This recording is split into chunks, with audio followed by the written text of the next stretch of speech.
আসলে এক একটা কচি প্রোডাক্টগুলোকে আসলে মনে হয় ভাগাভাগি করে খায়। যে বুড়া বুড়া বেটারা কচি কচি প্রোডাক্ট নিয়ে যে ধরা পড়ার পর এই যে আমাদের সাদা শকুন সাহেব যে আছেন, ওনার কি নজরে পড়ে না?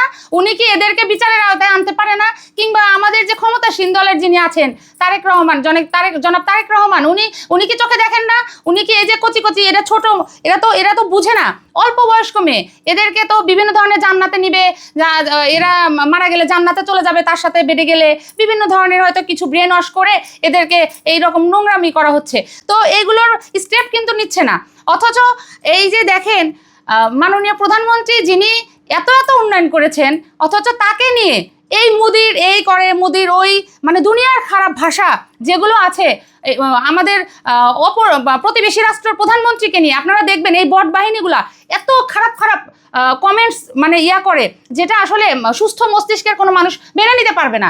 ঠিক আছে, তো যাই হোক, দেখেন এই সাদা শকুনরা এরা নিজেরা যে পাপ করে ওইটা তাদেরকে পুণ্যি ফুল মনে হয়, আর অন্যরা যদি এতটুকু ছিটেপোটা করে তাদের বিশাল সমালোচনার ঝড় ঝরে। কিন্তু ওনারা যে এত কিছু করে সেটা নিয়ে কিন্তু একবারও ওনারা কোনো সমালোচনা করেন না।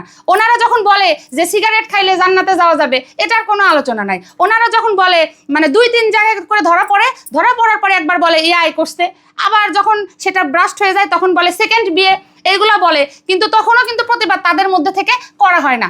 আমরা সাধারণ জনগণ কিন্তু এটা নিয়ে কথা বলি।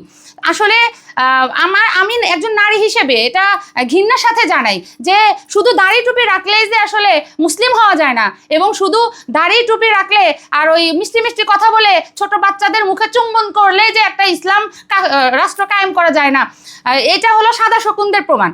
আর আরেকটা বিষয় আপনারা খেয়াল করেছেন, ওনারা সেকেন্ডে বলে আমরা যদি ক্ষমতায় আসি তাহলে আমরা ইনসাফ কায়েম করব, বাংলাদেশকে আমরা ইনসাফের রাষ্ট্র পরিণত করব।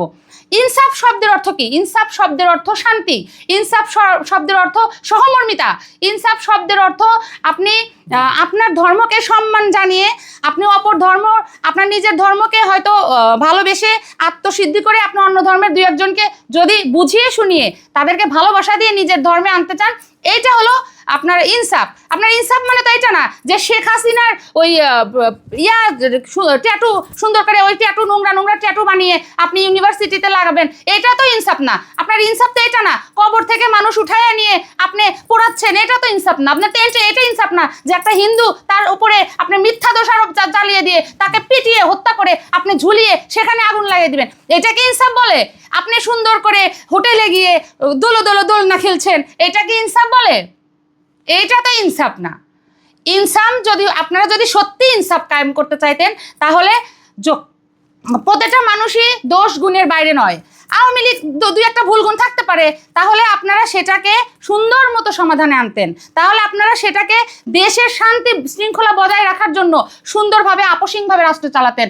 আপনারা আগে অতীতে দেখতাম শেখ হাসিনা গণতন্ত্র হরণ করছে, শেখ হাসিনা গণতন্ত্র খেয়ে ফেলছে, শেখ হাসিনা গণতন্ত্র এই করেছে। আজকে দেখেন আপনারা ক্ষমতায় আসেনই নাই, অন্য দল আসছে, আপনারা তাদেরকে সাপোর্ট দিয়ে কি করলেন? আওয়ামী লীগকে একেবারে বহিষ্কার করে দিলেন, বাতিল করে দিলেন। এটা কোন গণতন্ত্র? এটা কোন গণতন্ত্র?